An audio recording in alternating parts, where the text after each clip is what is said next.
Hello, everybody. I'm Michael Monaco. And I'm Bobby Salveson, and we are the Hazmat Guys, bringing you the knowledge and insight to make your job a little bit easier.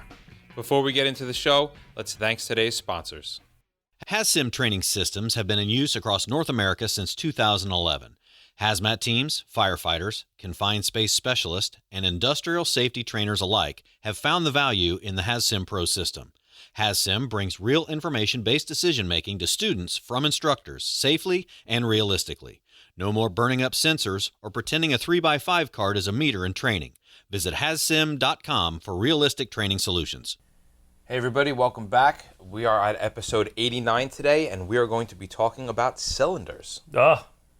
Brings a tear to my eye. Yes, I love cylinders. The shapes, the sound, the dong when you hit them. That's ridiculous. That's offensive, actually. It is. Just a little. All right. So we're coming up to another season of conferences. Where are we going to be? Well, no, not that. That doesn't come up first. We're going to be in Massachusetts, and then we just submitted to Florida with a probability of getting selected. So that'll be good because Florida in January is going to be very nice. Yeah, my wife's going to be very jealous. I'm going to be like, I'm going to Florida. We'll see it all on Facebook. It's all right. Yeah, and I think it's near Orlando, right? It isn't. If it's not, I'm going to tell her it is, and I'm going to take pictures from Disney. Even if you're not there, we're going to Photoshop you. Yeah, into it. absolutely. The kids will go. It'll be fantastic. Anyway, neither here nor there. We got a couple great things coming down the pipe. We've got a rebooted website. Oh my God! Yeah. By the time you guys listen, I think so. By the time you guys listen to this, the website will be brand new. Like fresh out of the box smell. It's going to have that new car smell. Nice. Hopefully the forums work. We're going to have a lot of really great things to be able to do. We switch websites to have more flexibility in what we can offer you guys. Yeah. So definitely check it out. All right, so let's really just kind of get right into cylinders. I guess thinking about cylinders, the best way to start off talking about cylinders is talking about what would be inside of a cylinder, right? Because they come for a whole bunch of different uses. And there's actually three major categories of really stuff that you're going to find inside of a cylinder. And the first thing that we're going to find is going to be our liquefied gases. And these are gases which, under normal circumstances, are gases, but through the process of pressurization, they become liquids at normal kind of like room temperature. All right, so inside the cylinder, they are a liquid. The pressure is high enough to convert them to a liquid, but if you let them out of the container, they become a gas. Right, because there's two real ways we can have something, and basically these are chemicals that have a vapor pressure over 760 millimeters of mercury. So these things want to be gases, and the way you can make a gas into a liquid is either by dropping the temperature or pressurizing it. And in this case, we're pressurizing this thing. And as my old chemistry teacher used to tell me, cylinders are for gases, not for asses. So don't sit on them. Yes. Right. So Even though you wouldn't know that by the shape. that is such a dad joke. All right. They exist inside the cylinder in a liquid vapor balance or equilibrium, right? So what happens is it wants to come out of solution into the headspace, and the headspace is pressurized to a point that is in equilibrium, pushing back on the liquid, and so it holds itself in, well, equilibrium. Equilibrium, yeah. In some state of being equal. Yes. Common example is like anhydrous, ammonia, chlorine, propane, and carbon dioxide. So these gases, because there's only a certain number of gases that fit into this category, they have common features, all right? And one of their most common features is going to be the boiling point. The boiling point to all of these gases is between minus 130, 140 to 30 degrees Fahrenheit. Right. And the pressure inside the container is directly correlated to the temperature of the product. And this comes back to those gas laws. And if you don't remember what we're talking about, we're going to talk about an awful lot of them in this episode, but a couple of episodes before, we talked about Dalton's and Henry's and Boyle's and Charles's law. And this is exactly what we're talking about. I think it's Charles' law? Charles, yeah, Charles is still a jerk. He's an asshole. Whatever. Nobody liked Charles. He wasn't in charge of anything. All right. We're killing it today. As a result of this thing with the pressure and all that, especially going back to the equilibrium part, the pressure in the tank, you cannot determine how much product is in that tank based upon the pressure. All right, as long as there is liquid inside that tank, you're going to have the same pressure. Whether it's full or empty. Whether it's full or empty. All right, so there's really only two ways then to reduce the pressure. And if we go back to our chemical physical properties and we think about this, it actually makes a lot of sense. All right, if you have a gas or a liquid withdrawal faster than that chemical or that product can vaporize, right, then you're going to reduce the pressure. And this is because you need that vaporization to fill in the headspace. Right. And when Mike's saying vaporization, remember that vaporization is loosely held to the evaporation, right? So the evaporation is a surface phenomenon. And when that can't fill the headspace fast enough, it'll boil, which is an entire container phenomenon. So that's like when you see, a propane tank. I only use a propane tank because we have so many of these things out there, is that if you were able to see inside that tank and you're running all 6 burners on your very fancy barbecue at home, that thing is boiling in there even though you can't see it, trying to refill that headspace.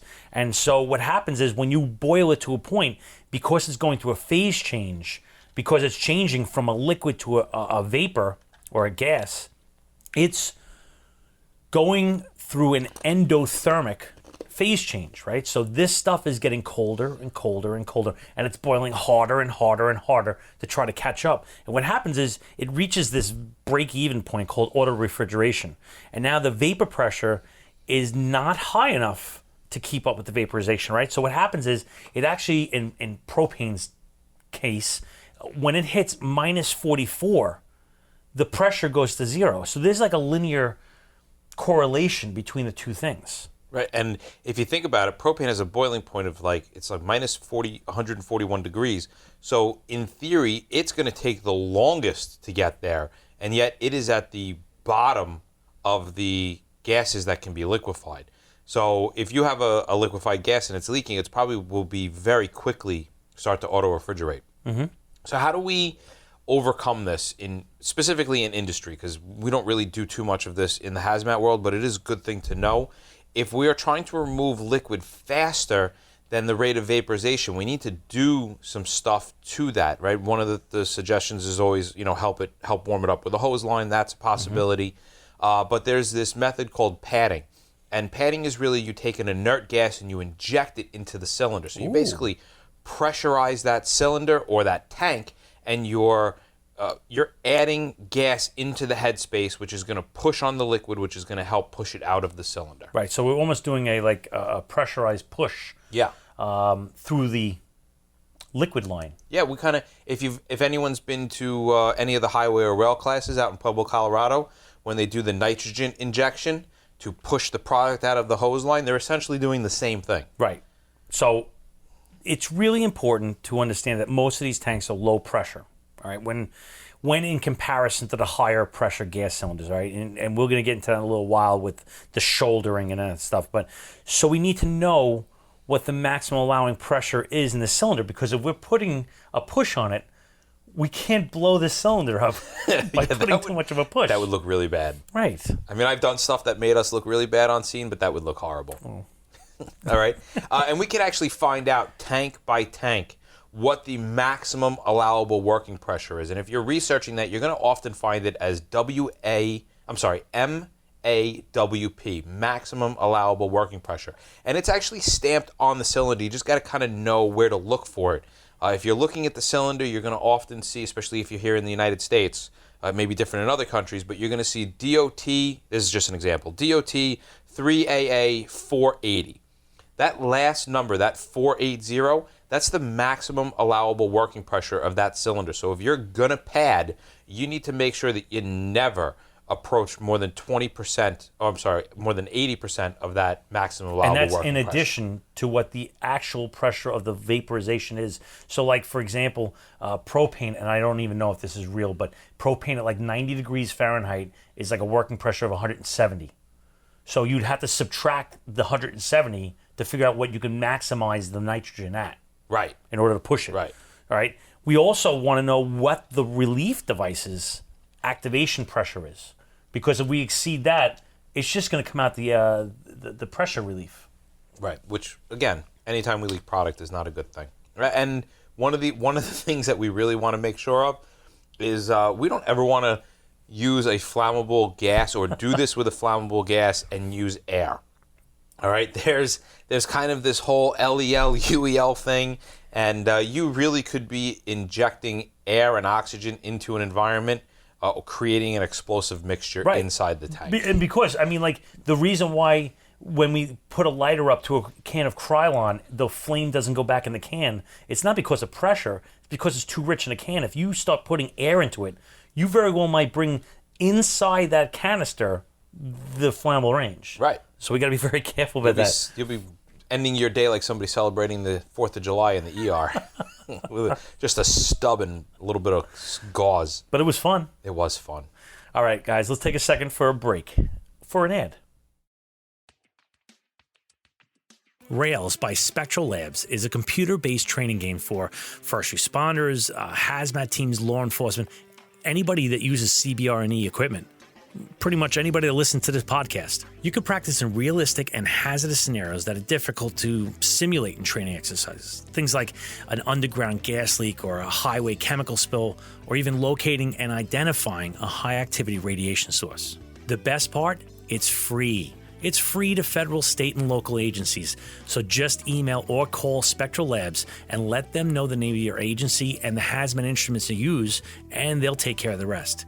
The email is training@spectrallabs.com, or the phone number is 858-207-3727, and then press 1 for the Rails team.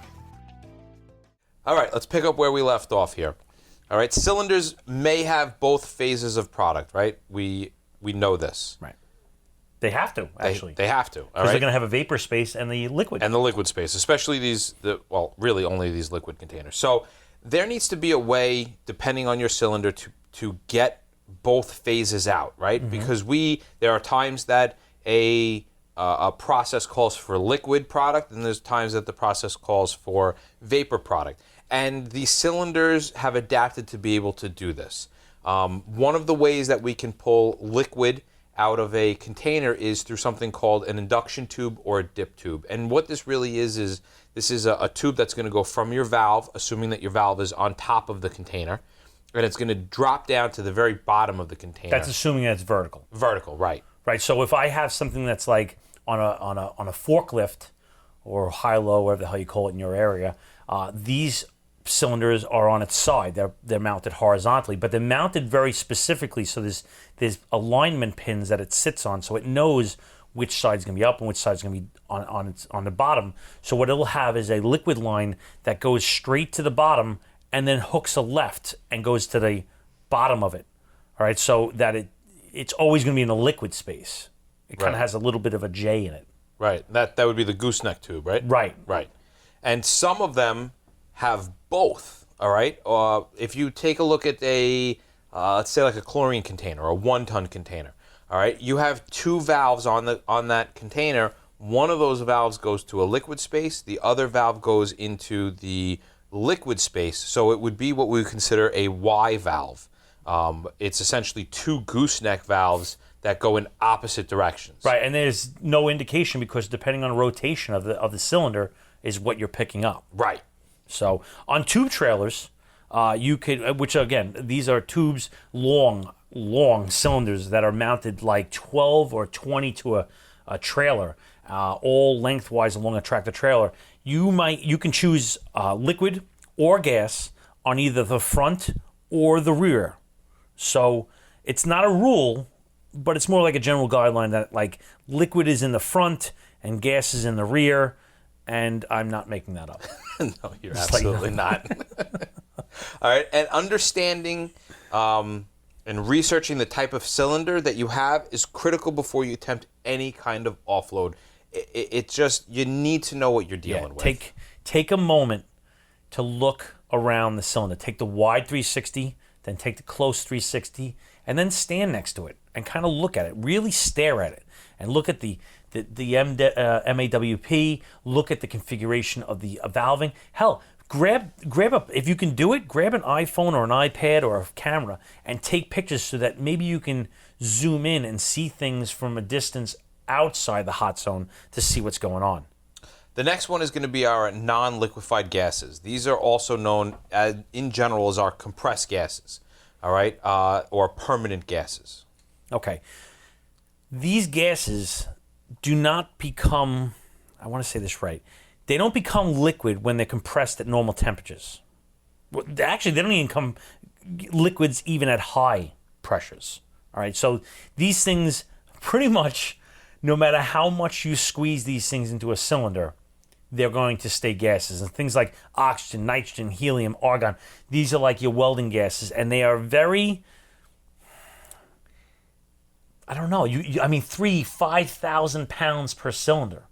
Like the ones we just talked about, the liquid ones, you're not seeing things that are over like 300 pounds. Right, which is still a tremendous amount of pressure, but in the grand scheme of pressure, it's considered low pressure. It's low pressure. And you know, I mean, listen, we can always split hairs with like, listen, 5 pounds. What is a tornado? It's like 5 pounds of pressure that'll knock you over. Blows your house out. It'll blow your house over. We're talking about 250, like we're looking down our nose at this, but in perspective, we're now talking about containers that have between 2,500 and 5,000 pounds. You're talking mega pressures now. Yeah. Now, how can we tell the difference between the low pressure liquefied gases and the non-liquefied gases? All right, so if I'm looking at this cylinder and this is down and dirty, this is just how I roll, you know, because I'm fancy.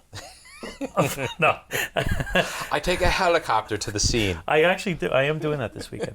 I'm taking a helicopter. You can ask me about it later. Is I will look at the profile, the silhouette of the cylinder. So if I have, now picture in your head your 20-pound propane cylinder. There are things that are very specific about that. It has wide shoulders, meaning that it goes horizontal and then drops into the vertical. Okay, it has a shoulder. Like you look at a person and they have shoulders. It looks like they still get the hanger in their shirt, right? And it also is going to have a foot ring, right? So there's going to be a piece of metal that's welded around the bottom. And on the propane cylinder, it actually has a head ring as well because it's a protecting for the valves. Speaking of welding, on the low pressure, you can clearly see it's been a welded steel. Yeah, you can see welding on it. All right, when I go over to the high pressure, it has a bullet shape. They call it no shoulder, right? And at the bottom, it's formed into the cylinder. So there'll be a flattening of the actual cylinder. There'll be no welding lines, and usually there'll be no protection for the valving because you need to secure these things with chains or whatever against the wall. And they'll also have like that screw-on cap. Yeah. Which I never understood. Just weld. But they don't want any welding on it, and I can understand it. But put a cage around the thing, because, God, there's knuckleheads out there.